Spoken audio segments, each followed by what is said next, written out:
All right, here we go. What a weekend. I'm not sure, like, with everything that we saw this weekend. If you a betting man, you probably lost a lot in hand. If you a fan, you just hot. You pissed. Period. Because your team lost. And if your team didn't lose, you might be one of the fortunate few who feels good today. Because everybody don't feel good today. If you look, athletics can put you in the stupor. You like if you're a true fan, it can stress you out. Like I don't know how I made it 20 years of coaching. I really don't. Like the stress beyond me, beyond me. Had no like the only way I can explain getting through 20 years of the drama of football is protection. I was protected, dog. Like that's the only way I could even acknowledge it or recognize it. Like I had a head during this game. Because other than that, I should have probably stroked out, had a heart attack, aneurysm, something crazy. Because it was a crazy weekend. And if you're a player, how do you absorb this? How do you recover from this? In college football today, we treat the college athletes like professionals, but they're not professionals yet.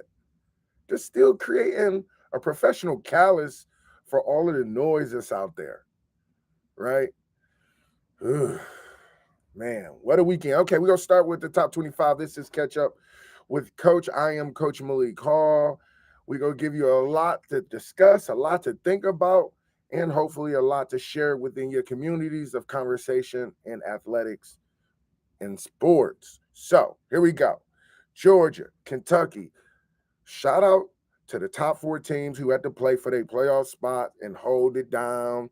And shout out to the other four teams who were playing for entry into the playoff spots. And so, Georgia, hey man, kudos to Kentucky for even giving them. Look, Kentucky showed up, but like Kentucky is playing for status of next year. And the way they played Georgia, I'm gonna tell you their status is gonna be in good shape. I recruited the quarterback there, Will Levis. He's a good. He's more than a good kid, but I think the kid in itself, man, he's just a humble dude. And so they only put up 7 points, but he threw the ball 20 for 31 against Georgia, 201 and a 206, 206 yards with a touchdown. And that's the Georgia Bulldog defense he did that against. And he in the South. And for all of my New Englanders and my Northeast people, homie is from Connecticut. Homie is from Middlebury, Connecticut. And he out there in the South balling. So the point of that story is there's ballers everywhere. I don't care where you went to high school, college. If you're a baller and you committed to balling, someone will post a baller alert for you and just for you. I digress. All right. So Georgia, they took care of business. Right now, let's get to the number 2 team, the Buckeyes. I've always been now. I'm not gonna go here right now, but shout out to Maryland. Like, look, Maryland is in the Big Ten and they have progressed much faster than Rutgers in the Big Ten. In fairness, though, they weren't as far from a talent gap because they were in the ACC. Yeah, so yeah, Maryland came to play. Came to play. Coach Locke's people came to play. They came to coach. And look, I know Coach Day. Look, they were panicking. I don't care what you talking about. Like in Maryland, that hard shell turf. All right, that was not an easy game. Uh, I will say Ohio showed themselves to be worried, and I have not seen the Lions worried at all. I mean, excuse me, the Buckeyes worried at all. I know. I'm looking at my Lions apparel. I don't get to the NFL segment until later. I got to talk about my college ball. A lot happened in the FCS. You got the FCS playoffs. That bracket came out. We got to talk about that. How did I think 5 teams got in. Anyway, all right. We're still on the top 25, BCS ball. So yeah, man, look, I learned a lot about the Ohio State team because this is probably the closest that they've been pushed all year. Ohio State has just iced every opponent. Iced them. Like when I say iced them, hey, you just got iced, bruh. Like, and I'm talking not the natty ice, because the natty ice will give you the bitter beer face. Like, nah. You got the Smirnoff ice. Because if you're a dude in the club with a Smirnoff ice, like, hey, people will be like, yo, what you drinking, fam? Is that you drinking a Smirnoff ice? Yo, get this dude up out my party. That's how Ohio State has been doing dudes. They've been bouncing them out of there like Smirnoff ice. All right, so this is the first team that even closed the margin of points on Ohio State. Yeah, this was new altogether new for Ohio State and how they played the ball game. And so to me, I think we learned something about Ohio State. To me, I think Michigan got a shot against Ohio State. To me, Ohio State is primed for the taking. All right, Ohio State got it done. That's the moral of the story. And the table is set. And so let's go to the number 3 team.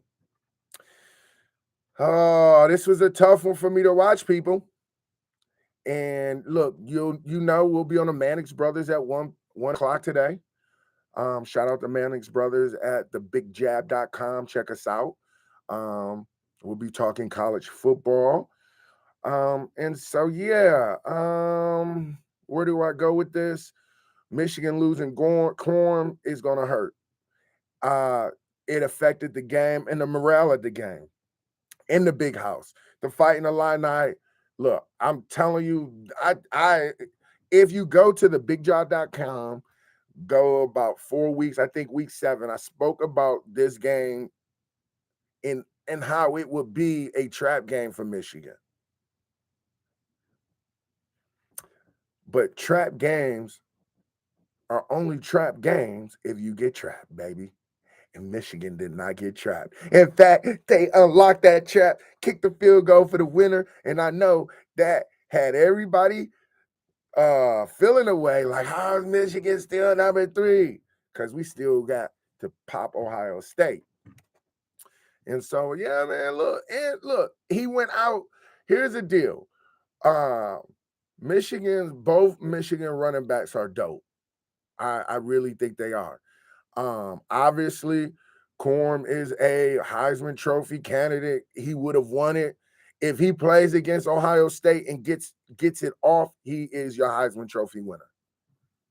And I'm not disrespecting the dude at the Tar Heels, but they ain't in the top 4. They ain't even making the playoffs. And they gave up the booty this past weekend. Wait a minute. The booty is the treasure, like pirate treasure. I don't want any problems. I don't want no problems. I watched the Pirates of the Caribbean and got that. And yes, it is a triple double entendre, but I want clarity here. Clarity for the record. All right. So that's how it went down. So yeah, Michigan should be able to hold the line. Michigan should be able to get it done.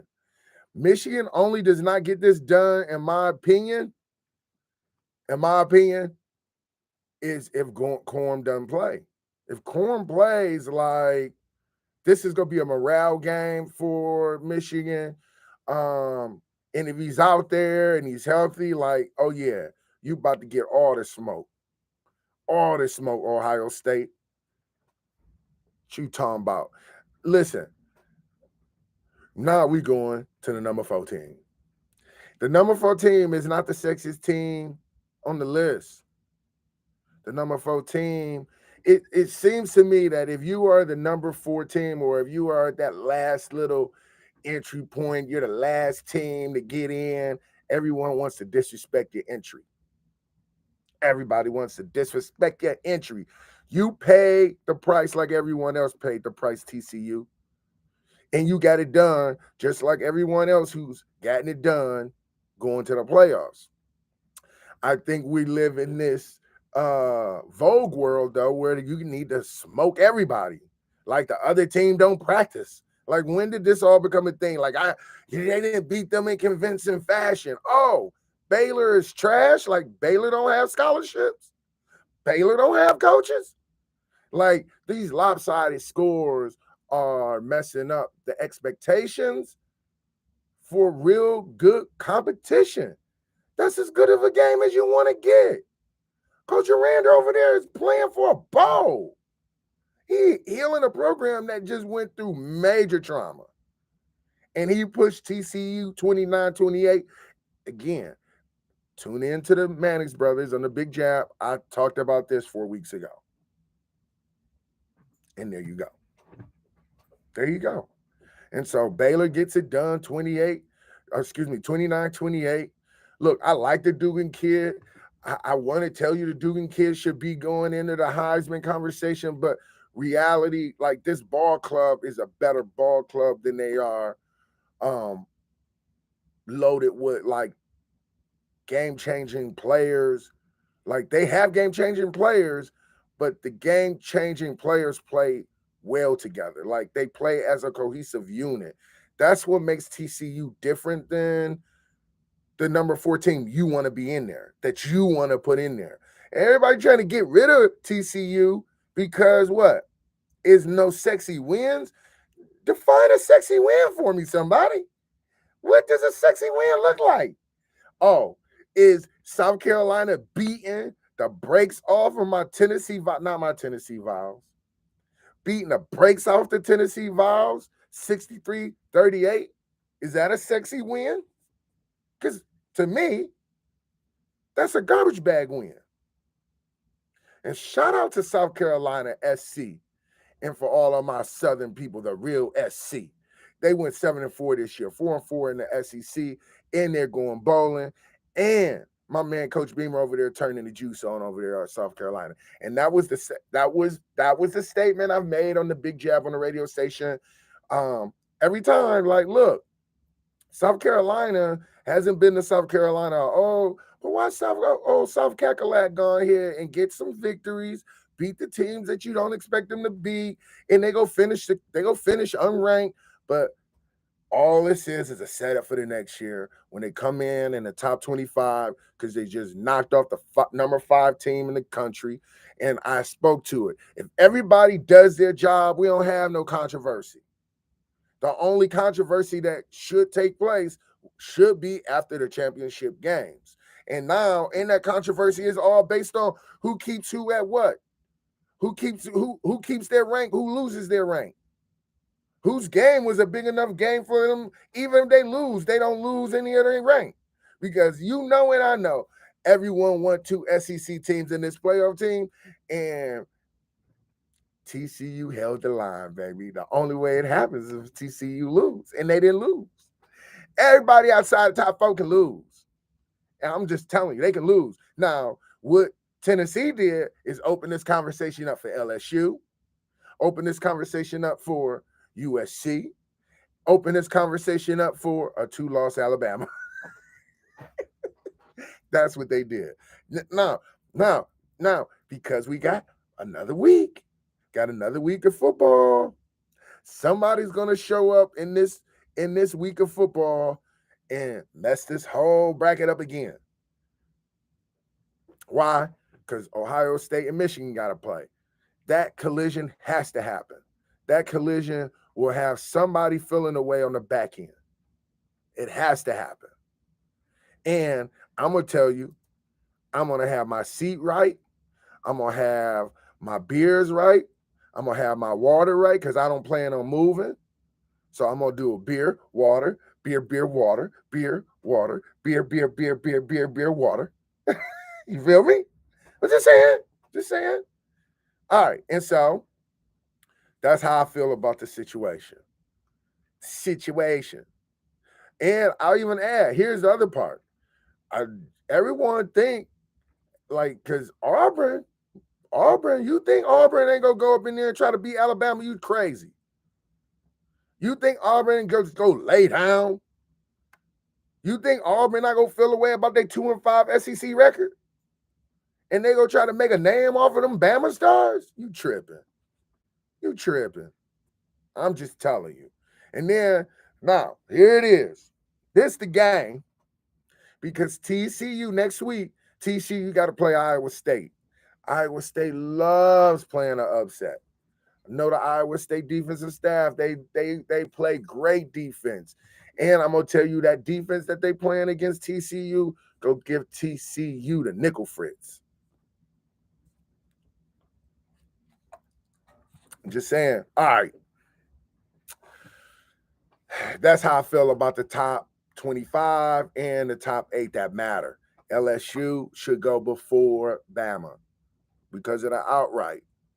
But man, if LSU loses to Texas A&M, I'm gonna be out. Look, I'm gonna be out beside myself. I don't think it should happen, but those are the games that happen. You just watched Tennessee get their teeth scrubbed against South Carolina. I don't even know how that happened. Like out to lunch. That's how that happened. And they went to South Carolina and got scrubbed. Beside myself. And here's the other. You want some more betting news? Here's another one. Vandy go cover against Tennessee next week too. If you want to know, Vandy, they out here. USC go lose to Notre Dame next week. If you want to know, they out here. I'm just calling them because these are all of the teams that are going to affect the playoff bracket. It is what it is. It's going to affect the playoff bracket. So with that, yeah, that's the top 25. That's how I feel about it. And I mean, if I even had to like go down a further wormhole, the SEC championship game, the Big 12 championship game, the ACC championship game, I don't think will change anything unless LSU beats Georgia. Whoever goes into the TCU game, whoever that is, whoever plays them, that can matter. The Clemson, North Carolina game won't matter. Just won't matter. Won't matter one bit. Let's see here. All right. Outside of that, guys, that's where we at. That's the top 25. I'm just telling you, if everyone does their job like they did this weekend in the top 4 teams, and because the collision of Ohio State, Michigan happens this week, get your popcorn, get your maize blue and gold. I ain't talking about that red. I ain't talking about that gray. None of that. If my Michigan people ain't ready this weekend, you can't get ready. You can't get ready because it's too late. It's too late. And so hats off to my Michiganians who are in Maine. Hats off to all of my Detroiters who are in Maine. Shout out to all of my Northeast people who are repping the Wolverines. I love you. Thank you. This is the year that Michigan wins the Natty. It's set up because they don't like look. They can beat a Georgia.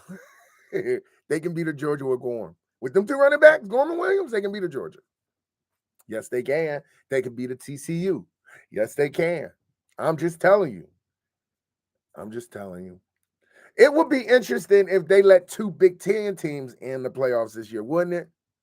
Wouldn't that just throw all of your SEC fans and fandemonium into a tailspin, regardless of the Michigan-Ohio State game? regardless of what happens in that game, like, how dope would it be if they still took Michigan, Ohio State? I think that would be dope. I ain't gonna lie, I do. I think it would be dope. And I would think it would set precedent, a type of precedent that we need. Because if Notre Dame go on here and take care of business as USC, they out. Ain't nothing to talk about. And I think Notre Dame will. Notre Dame's on fire. All right. That's all I got for top 25 FBS. That's my best guess. Is that. All right. Yeah. We go on a little break and jump on back on live in another 25 minutes or so. Cause then we gotta, because the FCS championship, I gotta walk you guys through the bracket. I gotta walk you through the teams that I want, that I think is gonna win. Shout out. For the most part, everything played out like I thought it was going to play out outside of URI getting in. URI didn't not get in. Elon got in. Delaware got in.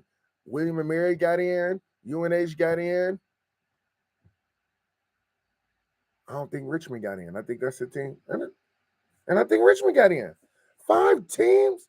Hey, we're going to talk about that. But for right now, this is Catch Up with Coach. I am Coach Malik Hall. You are officially caught up on Top 25 FBS college football. Deuces.